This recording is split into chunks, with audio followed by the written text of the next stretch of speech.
किसान साथियों राम राम। आशा और उम्मीद करता हूं कि आप सब ठीक ठाक होंगे। साथियों आज से लगभग 20-25 दिन पहले मैंने काफ़ी वीडियो अपलोड किए थे कि हरियाणा के अंदर जो हिसार घग्गर ड्रेन जो निकाली गई है उसने भारी भरकम तबाही मचाते हुए हरियाणा का लगभग बहुत बड़ा हिस्सा अपने आगोश में लेकर के फसलों को नुकसान किया है। साथियों मैं आपको बता देना चाहता हूं कि सिरसा जिला के नाथुश्री चोपटा से लेकर तमाम ठेठ हिसार प्लस होकर झज्जर तक का जो एरिया और चौड़ाई में आपको बता दूं कम से कम 7 और 8 किलोमीटर दोनों ओर से इतना लंबा चौड़ा एक एरिया ऐसा बना कि जिसमें ग्वार, नरमा, कपास, बाजरा तमाम क्षेत्र पानी से भर के खत्म हो चुके हैं। साथियों मेरे साथ 2 किसान खड़े हैं और दोनों ही किसानों ने अपनी ज़मीन ठेके पर ले रखी है। मैं इस ज़मीन का ठेका भी आपको बताने जा रहा हूँ और मैं ये भी बताऊँगा कि इस ग्वार के अंदर हो सकता है कि 5-7-10 किलो तो निकल जाए, परंतु ये किसान 10 किलो के लिए मान के चलो कि कंबाइन वाले मशीन वाले का 3-4 हज़ार रुपये ये खर्च नहीं करना चाहेंगे।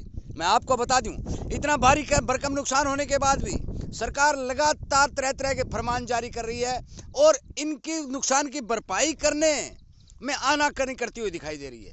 मैं इन्हीं किसानों की जुबानी आपको बताना चाहता हूँ, इनसे पूछ कर आप तक ये बात पहुँचाना चाहता हूँ और आपसे विनय निवेदन करना चाहता हूँ कि आप इन दुखदायी किसानों की आवाज़ को सरकार तक पहुँचाएँ, उन सरकारी नीतिकारों तक पहुँचाएँ, सरकारी अफसरों तक पहुँचाएँ ताकि इस घग्गर ड्रेन की चपेट में आए हुए सभी किसानों को ठीक समय पर मुआवजा दे करके उन्हें आगे की बिजाई करने के लिए प्रोत्साहित किया जाए। भाई क्या नाम भाई?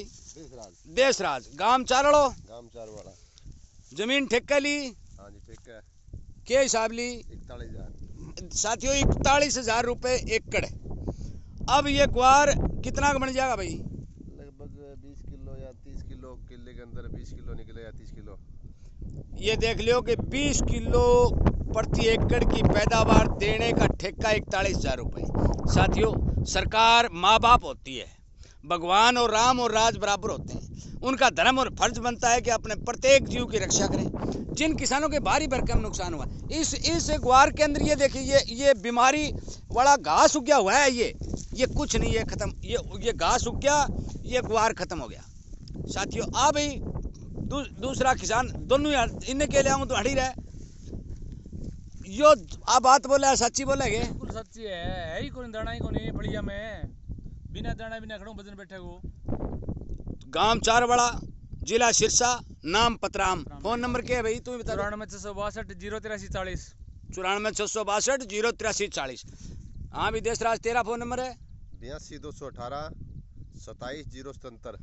सारा किसान जो लगभग थारली भाषा बोलेगा, ज्यादा वीडियो बनाना हूँ कोई भाई तो को नहीं है, पर मैं आपसे ये पूछना चाहता हूँ आप सरकार से क्या मांग करना चाहते हो?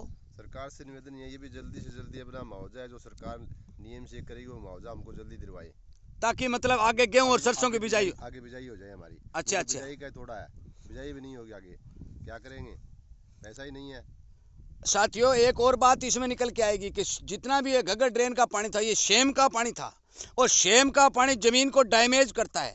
इस डैमेज को ठीक करने में भी किसान का खर्च आएगा। मैं आपको बता दूं कि चिकनी चुपड़ी बातों से सरकार काम चलाना चाहती है और यदि इसी तरह से चलती रही तो मान के चलो कि हिसार घग्गर के ट्रेन के दोनों ओर के किसानों की संपूर्ण रूप से रोजी रोटी छीनने का काम सरकार करेगी। ये सीधा आरोप मैं सरकार पर लगाने जा रहा हूँ, क्योंकि अब मौके पर यदि इन गाँवों में चारवाड़ा, जांडवाड़ा, रामसरा, ये गदड़ी, देशवाड़ी, चूड़ी, मंडी आदमपुर के साथ लगते गांव झज्जर तक, इधर मकसुरानी, रूपाणा, सापुरिया, मंदोरी, तमाम गांव के किसानों का 10 किलोमीटर चौड़े एरिया में सुपड़ा साफ हो चुका है। बिल्कुल, और आगे भी चांस कम है, ऐसी चलती रही गड्डी तो। साथियों अब ये बताइए कि मान के चलो कि हमारे मित्र हैं और यदि सरकार इन्हें कोई मदद नहीं करती है, आनाकानी करके समय निकाल देती है, तो एक फसल यदि किसान की मर जाती है तो किसान 5 वर्ष पीछे चला जाता है। 5 साल पूरा 5 साल। और जिस किसान ने ठेके पर ले रखी है उसके बच्चे मैंने देखे हैं, छोटे बच्चे जो नरमा पानी में खड़ा नरमा है ना उसमें देखे हैं मैं, उसमें छोटे बच्चे लगे हुए हैं। साथियों आज मौके के ऊपर 2025 में किसान की भारी भरकम दुर्गति हुई है। इस बात से सहमत? बिल्कुल कुछ नहीं है।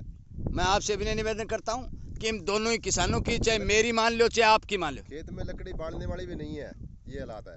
ये हालात है। मैंने एक वीडियो पहले सापरिया गांव का अपलोड किया था कि ऊंट बिठाने को भी जगह नहीं। जगह नहीं है, बिल्कुल नहीं है। हाँ, इस तरह चारा भी नहीं है पशुओं के लिए, वो खत्म है। साथियों, मैं मानता हूं कि सरकार संपूर्ण नुकसान की भरपाई तो नहीं कर सकती, परंतु फिर भी आप सभी से विनय निवेदन है, जो नियम है नियम के अनुसार भरपाई करवाए जमींदार। हाँ, आप सभी से निवेदन है कि आप जो भी सरकारी हमारे अधिकारी हैं, भाई बंद रिश्तेदार हैं, उन तक और सरकार तक इन बेचारे किसानों की आवाज़ को उठाने का काम करें, पहुंचाने का काम करें, ताकि इन्हें 2 पैसे का फायदा हो सके और समय पर बिजाई हो सके। यदि डायरेक्ट रूप से यदि खाद बीज सरकार उपलब्ध करवाना चाहती है तो ये डायरेक्ट भी ले लेंगे, कोई खाते की जरूरी नहीं है, डायरेक्ट भी सरकार दे सकती है, जिसमें कोई दो राय नहीं है। इन सभी खेतों का जो ड्रोन जो घूमते हैं वो सारे के सारे बीमा कंपनी वाले फोटो कह सकते हैं, तो सरकार क्यों नहीं कह सकती? वो सैटेलाइट, इन किसानों का कहना है सैटेलाइट कहाँ गया? वास्तव में सच्चाई है, दुख होना चाहिए, अभी दिखाई देना चाहिए कितना जल भरा हुआ है, कितनी दूर जा रहा है ये पानी। वो आ भी नहीं रहे यहाँ पे, वो आ भी नहीं रहे, कोई अधिकारी को नहीं है, आई नहीं, कोई सर्वे करता ही नहीं यहाँ पे आगे। साथियों, इन्होंने एक बात और कही है कि सरकारी अधिकारी कोई यहाँ आया ही नहीं। केसीसी वालों को ही होगा ये, वो बोल रहे हैं कि जल भरा होगा, नहीं वो भी देंगे और बाकी नहीं मिलेगा सरकार की तरफ से। आज अभी तक यहाँ पे कोई नहीं आया देखने के लिए, कोई नहीं आया अधिकारी। यदि कोई देखने भी नहीं आया, सारा पानी भरा पड़े, तो फिर उसके बाद में आप इसमें एरो वगैरह चला दोगे तो फिर ये कैसे साबित हो सकेगा?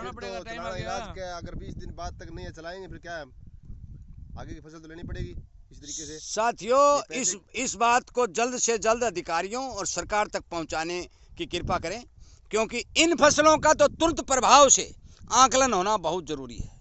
यदि 20 दिन बाद के अंदर कोई अधिकारी आता है तो ये खेत टोटली एरो की या जमीन दिखाई देगी, यहाँ कोई फसल दिखाई नहीं देगी। बात तो यही है, बिल्कुल 20 दिन बाद में बिल्कुल जमीन खाली पाएगी। तो बिजाई का टाइम आ गया, बिजाई का टाइम आ गया, सरसों बिजाई करनी है। अगर लेट होएंगे तो अगली फसल और मर जाएगी, फिर कुछ नहीं होगा। साथियों, ज़्यादा लंबा वीडियो नहीं बनाते हुए मैं आप सभी से विनय निवेदन प्रार्थना करता हूं कि ये मांग किसान की है और आप भी किसान हो, और जो सरकारी अधिकारी हैं या सरकार में बैठे नेता हैं वो भी किसान हैं। कृपया करके इस बारे विचार करें। मैं लगातार किसान की आवाज़ उठा भी रहा हूँ, उठाता भी रहूँ, और आपसे उम्मीद करता हूँ किसी तरह की यदि आपके खेतों की कोई नुकसान की वीडियो है तो आप मेरे इस चैनल के ऊपर 98 130 78 943 मेरे नंबर है, इस पर अपने खेत की नुकसान की फोटो भेज सकते हैं, मैं वीडियो के माध्यम से अपलोड कर। वोट लेने लिए जाते हैं गांव में, फसल देखने के लिए क्यों नहीं आते? वो ये सीधा सीधा आरोप किसान भाई लगा रहा है कि वोट लेने के लिए जब नेता आते हैं तो हमारी फसलों के समय क्यों नहीं आते? ढाणियाँ गिर रही हैं, मैंने 2-4 मकान गिरे हुए देखे, सारे वीडियो बनाना कोई उचित भी नहीं है, और आप सभी को पता भी है कि नुकसान भारी भरकम हुआ है। इस वीडियो को ज़्यादा से ज़्यादा शेयर करें। किसी किसान साथी को अपने खेत का खराबा का वीडियो भेजना है तो मेरे नंबर पर भेज दें, और इस किसान साथियों की आवाज़ को ज़्यादा से ज़्यादा बुलंद करके हमारे हरियाणा के मुख्यमंत्री श्री नायब सिंह सैनी तक पहुंचाने की कृपा करें, ताकि समय पर किसान को मदद उपलब्ध करवाई जाए। धन्यवाद।